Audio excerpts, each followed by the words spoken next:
Bonjour les amis, fans de l'Olympique lyonnais, bien dans cette vidéo d'actualité du 15 mai 2025. Vous le voyez dans la rivière, énormément de sujets, et oui, on a l'impression qu'il ne se passe pas grand-chose du côté de l'OL, mais effectivement beaucoup de choses à dire aujourd'hui, et notamment le très très gros pavé sur le point mercato qui a été réalisé par l'équipe. Et vous allez voir que la vidéo d'hier que j'ai faite, où j'envisage le budget 25-26 avec tous les départs, finalement, je suis pas si loin. On verra qu'il y a quelques petites différences, mais il faut s'attendre à une grande saignée, les amis. Comme je l'ai expliqué hier, si ça vous intéresse d'ailleurs, allez revoir la vidéo d'hier parce qu'elle pose les les grandes cartouches du bilan entre les revenus, les charges. Et donc, ce qu'il ressort de ça, eh bien, c'est que pour les revenus, les augmenter, il faudra vendre des joueurs. Et pour les charges, les diminuer, il faudra vendre des joueurs pour faire baisser la masse salariale. Voilà, de toute façon, on ne pourra pas y couper. Et donc, l'équipe fait le point sur le sujet. On va parler évidemment des Fenotes qui sont en finale du championnat de France, puisque depuis l'an passé, il y en a installé un play-off chez les filles. Est-ce que c'est une bonne idée? Je ne sais pas. Bon, en tout cas, ça fait un PSG Olympique Lyonnais de plus. Ça aura lieu demain, donc vendredi, à 21h. Ce sera diffusé sur Canal+. Donc évidemment, on est derrière nos Fenotes, et notamment Eugénie Le Sommer qui a annoncé qu'elle allait quitter l'Olympique Lyonnais. Elle a déjà 33 titres avec l'OL, ça fait rêver pour le football masculin. Peut-être un 34e demain, en tout cas on lui souhaite évidemment, on va soutenir notre équipe avec beaucoup de plaisir. Alors Eugénie Le Sommer, dans son intervention, elle a fait 2 interventions. Il y a une sur les réseaux sociaux et une en conférence de presse où en gros elle laisse entendre que c'est pas tellement son choix, que c'est plutôt, on va dire, le club qui l'a poussé dehors. D'ailleurs, il y avait hier une conférence de presse de Michel Kang, donc la propriétaire de l'OL féminin et en partie de l'Olympique Lyonnais, via Eagle Football Holdings. Bon, on va pas parler de ça maintenant, mais donc Vincent Ponceau également, et la faute de goût de Michel Kang avec une robe verte. Et franchement, personne ne lui a dit. Bon, bref. Passons là-dessus. On va parler du maillot des 75 ans, que je vais vous montrer, qui est magnifique. Vous allez voir qu'il ne va pas être facile à dégoter parce qu'il est en édition limitée. Donc je vais vous parler de tout ça. Lacazette célébré, alors déjà par l'État, d'une certaine manière, puisqu'il a été décoré, lui et Ryan Cherki. Et puis donc il y aura un hommage qui lui sera rendu lors du match de l'OL. Le point mercato, donc on va y revenir, c'est quand même le gros point de la vidéo. Les dotations Ligue 1, et oui, c'est un petit chèque pour l'OL. Alors vous allez voir, il n'est pas très très gros, hein, mais bon, évidemment, vu les performances sportives du club, le chèque, évidemment, n'est pas très grave. Et je terminerai par le boycott que je vais exercer sur le match d'Angers pour protester contre l'attitude des joueurs et la politique de la direction.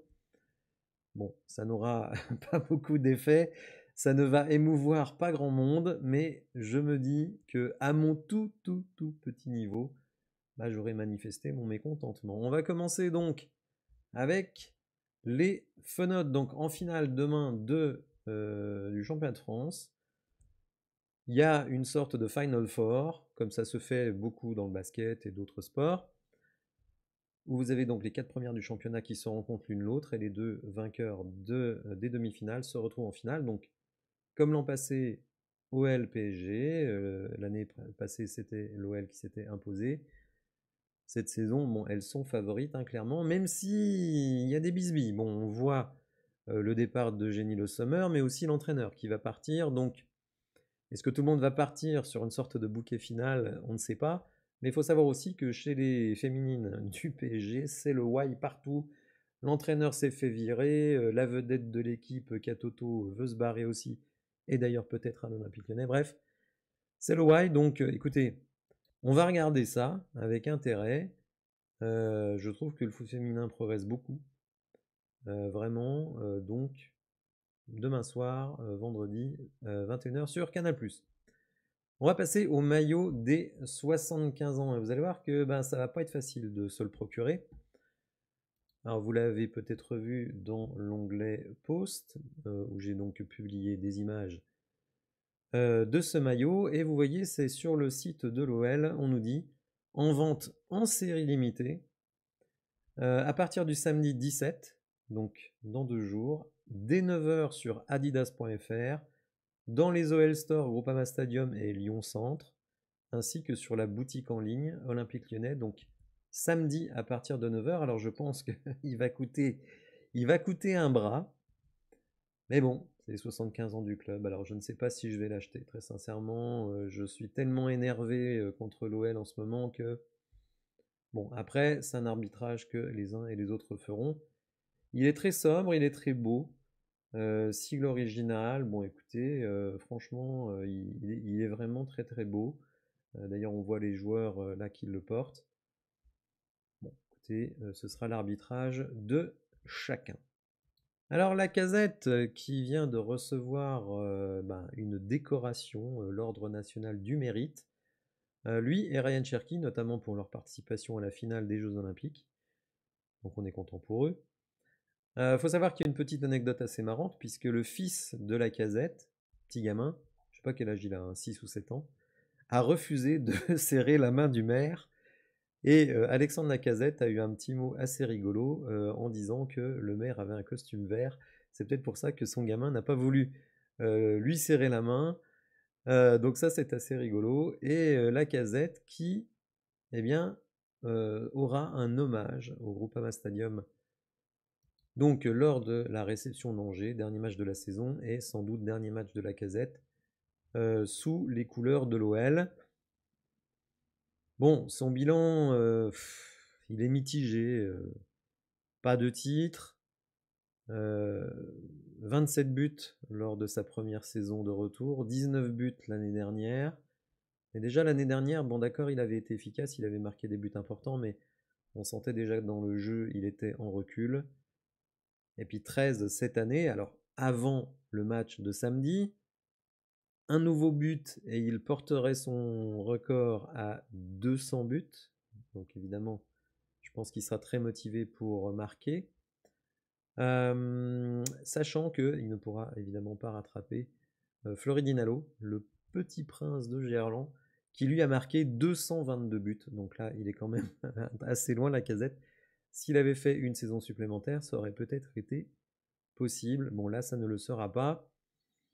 Ça s'arrête là. Moi, je suis content quand même qu'il soit revenu. Je suis content que Tolisso soit revenu. D'ailleurs, vous pourrez retrouver mes vidéos de l'époque quand on a signé l'un et l'autre. Moi, j'étais vraiment très très content.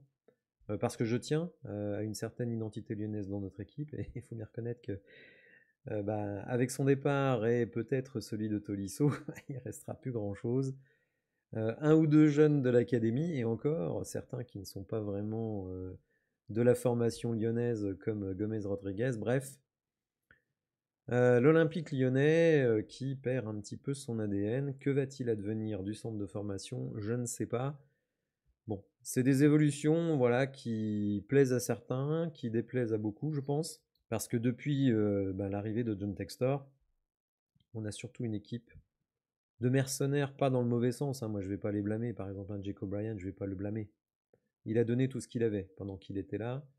Il a pris un bon chèque pour partir. On a pris un chèque correct pour qu'il parte. Mais effectivement, un mec comme ça, dans un Noël normal, il serait resté 5, 6, 7 ans, tout simplement parce qu'il a été totalement adoubé par les supporters et que sa production sur le terrain était très positive et en plus pouvait sans doute aller en progression.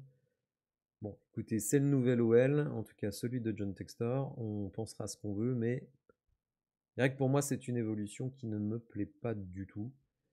Mais qu'est-ce que vous voulez faire? Je n'ai pas les clés du club, donc je suis bien obligé de faire avec.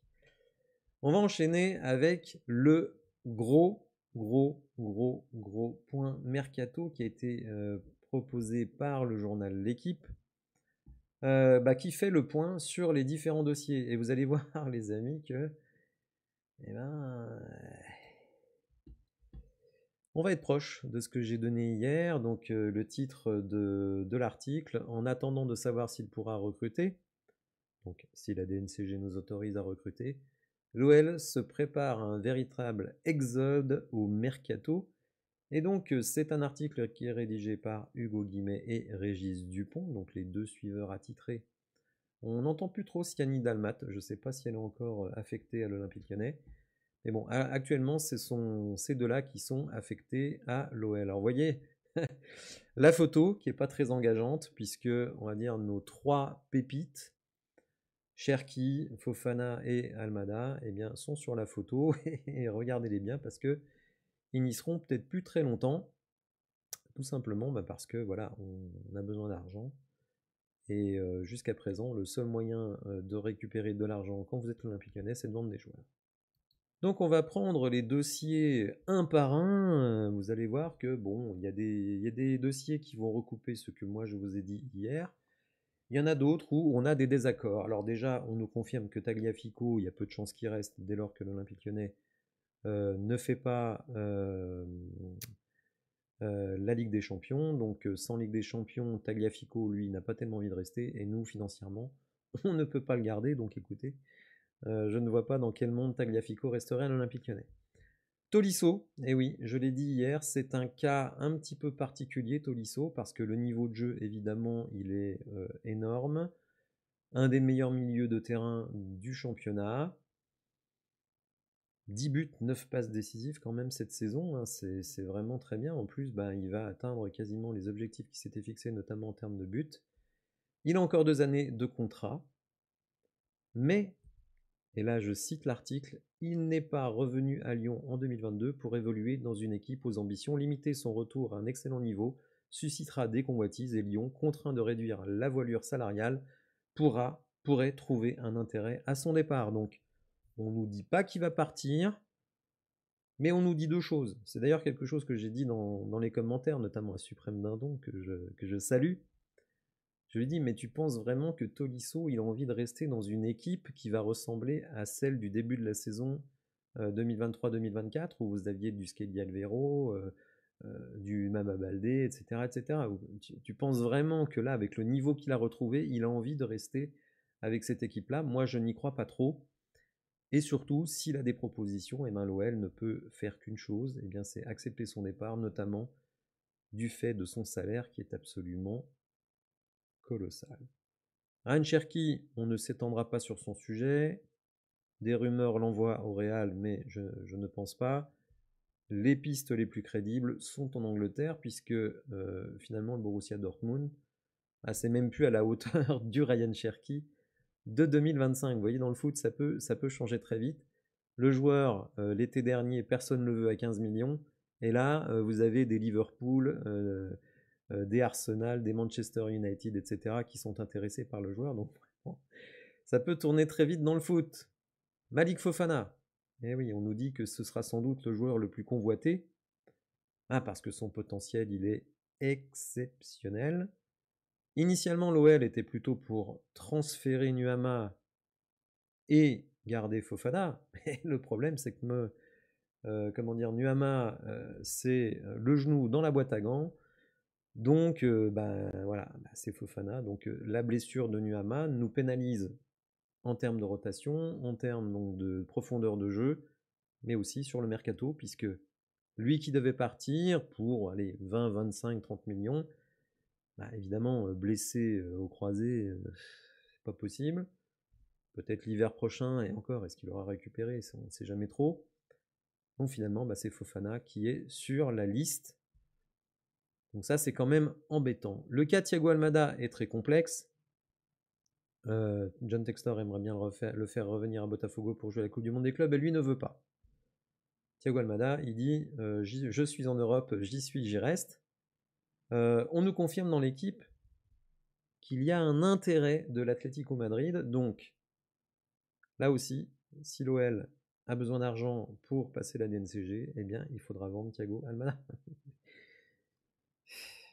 Voilà, donc, Cherki en moins, Almada en moins. Il va falloir être créatif du côté du staff technique pour produire du jeu. Nemanja Matic, vous le savez, Nemanja Matic, 37 ans bientôt, un salaire équivalent à celui de Lacazette, en bisbille avec le staff technique. Bon, faut bien dire que si on lui trouve une porte de sortie, franchement, ça soulagera tout le monde. Alors lui, sans doute, et nous, et notamment notre portefeuille. Alors on nous dit que derrière, ça va, ça va être là. Ça va partir de partout. Il faut dire que depuis l'arrivée de Paulo Fonseca, on est une des pires défenses de l'histoire de l'OL, avec plus d'1,7 but encaissé par match, ce qui est absolument incroyable. Et on nous dit dans l'article eh bien, que, outre Tagliafico, eh ben, rien n'indique que Clinton Mata ou Maitland Niles ne partiront pas. On nous dit que Maitland Niles, il est nostalgique de la Première Ligue. Il a envie de retourner en Angleterre. Mata, on le sait, il a des offres en Turquie. Bon, faut voir le salaire, c'est toujours pareil. Mais vous le savez, moi je compte Mata pour potentiellement partant. Par contre, Maitland Niles, moi j'avais dit il faut le garder, sauf si proposition de plus de 10 millions. Par contre, on nous dit que Moussa Niakhaté devrait rester, alors que moi c'est le premier sur ma liste. J'ai rien contre le mec, il est fantastique. Mais par contre, le joueur, lui, me plaît un peu moins, même beaucoup moins. Et ce qui me plaît moins, c'est l'indemnité de son transfert et son salaire, bien entendu. Mais on nous dit dans l'équipe eh bien, qu'il est essentiel dans la cohésion du vestiaire. Et on nous dit qu'il pourrait être le seul survivant parmi les titulaires de ce secteur, avec, ça fera plaisir à beaucoup de monde, Lucas Perry. Là, c'est un désaccord que j'ai avec l'équipe, puisque moi, je pense que Perry va partir. Hugo Guimmet nous dit il devrait rester. Et on nous dit, est-ce qu'on va vers une colonne vertébrale Perry, Niakhaté, Almada, Mikotadze? On ne sait pas. On ne sait pas. Ce que je note dans l'article, alors qu'il y a, je pense, 0,2% de chance qu'on ne fasse pas la Ligue des Champions, on ne parle pas de Ligue 2 et de rétrogradation. C'est quand même très très étrange, les amis, d'autant que l'article est coécrit par Régis Dupont. Alors, monsieur Dupont, qu'est-ce qui vous arrive? Vous nous annoncez en Ligue 2 si on ne fait pas la Ligue des Champions depuis des semaines. Et là, tout à coup, vous nous dites ah ben, on ne sait pas si la DNCG va permettre le recrutement. Mais si on descend en Ligue 2, la question ne se pose plus. Et il faut vendre tous les joueurs, y compris Niakhaté, y compris Maitland Niles, y compris Mikotadze, etc. Si vous avez en Ligue 2, vous pouvez garder aucun joueur de l'effectif actuel. Sauf les jeunes. Et à coup au coup. Donc voilà, bon, c'est bizarre, peut-être l'équipe a-t-il révisé les règles de la DNCG depuis ces articles de monsieur Régis Dupont. On va évidemment suivre ça avec intérêt. Alors on va enchaîner avec le petit chèque, et oui, il va être tout petit, le chèque que va récupérer l'Olympique Lyonnais pour son parcours, si on peut appeler ça un parcours, en Ligue 1. Là aussi, c'est l'équipe qui nous informe sur les chiffres. Vous le voyez, eh bien l'OL va récupérer 2,4 millions pour arrondir, 2,4 millions pour sa 7e place. Si vous êtes 6e, vous avez 2,7 millions. Si vous êtes 5e, 3 millions. Et au-dessus, quand même, un peu plus de 5 millions, c'est pas si mal. Mais il y a un deuxième classement, les amis, qui s'appelle celui de la notoriété. Bon, je sais plus trop. Bref, peu importe. Donc, vous voyez, c'est aux alentours de 5 à 600 000 euros. Ce qui veut dire que si on cumule les dotations de 5 ou 6e, de 6 ou 7e, on va récupérer un chèque entre 3 millions et 3 millions et demi. Bon, certains feront remarquer que ça paye le salaire de Paulo Fonseca. Mais vous voyez, on récupère pas grand-chose dans ce deal. Alors boycott, oui, effectivement, j'avais boycotté le match d'Angers, donc je ne ferai pas de contenu autour du match d'Angers. Je parlerai peut-être de la conférence de presse de Paulo Fonseca si on parle du match de Monaco. Si il donne des infos sur son futur, parce que, écoutez, moi, ce n'est que mon point de vue, je n'ai pas d'infos là-dessus, je ne prétends pas que c'est une info, mais j'essaie de réfléchir.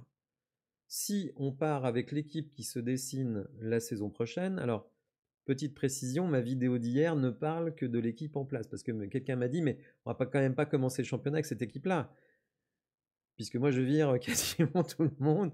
Non, dans la vidéo d'hier, je ne m'intéresse qu'à ceux qui sont là. D'ailleurs, c'est le titre de la vidéo, qui part, qui reste. J'ai pas dit qui arrive. Ça, ce sera dans un deuxième temps. Tant qu'on ne connaît pas les préconisations de la DNCG pour l'Olympique Lyonnais, je pense qu'on ne peut pas vraiment dire qui est susceptible d'arriver. Bon, bref. Donc je vais boycotter, je vais regarder ce qui est dit donc, pendant la conférence de Paulo Fonseca et je vous proposerai un live, les amis. Alors pas le soir du match, j'avais pensé le faire soir du match initialement, mais je me dis, bon, autant connaître le résultat pour faire un live, parce que ça conditionne notre positionnement, notamment en Coupe d'Europe. Donc je ferai un live avec vous, on fera un grand bilan de la saison, on va noter les joueurs, on va parler de l'entraîneur, on va parler de Textor, on va parler de la DNCG, on va parler des finances, on va parler de tout. Alors je ne sais pas exactement quel jour, j'ai pas encore décidé, mais ça pourrait être même dès dimanche, hein, je ne sais pas. Mais bon, ça va arriver très vite après le match, hein, bien entendu. Donc voilà, on pourra évidemment échanger ensemble entre supporters sur la saison de l'OL et sur le futur. Bon, un futur qui s'annonce compliqué, hein, je vais pas vous mentir, mais bon, je n'essaye pas de vous vendre du rêve, les amis, j'essaye de décrire ce qui pour moi est la réalité. Je dis bien pour moi est la réalité. Je n'ai pas la science infuse, je ne sais pas tout, je ne connais pas les dessins d'Eagle Football Holdings. Est-ce que d'ici là, il n'y aura pas eu une vente du club? Bon bref, on ne sait rien, l'introduction en bourse, enfin bon, il peut se passer beaucoup de choses.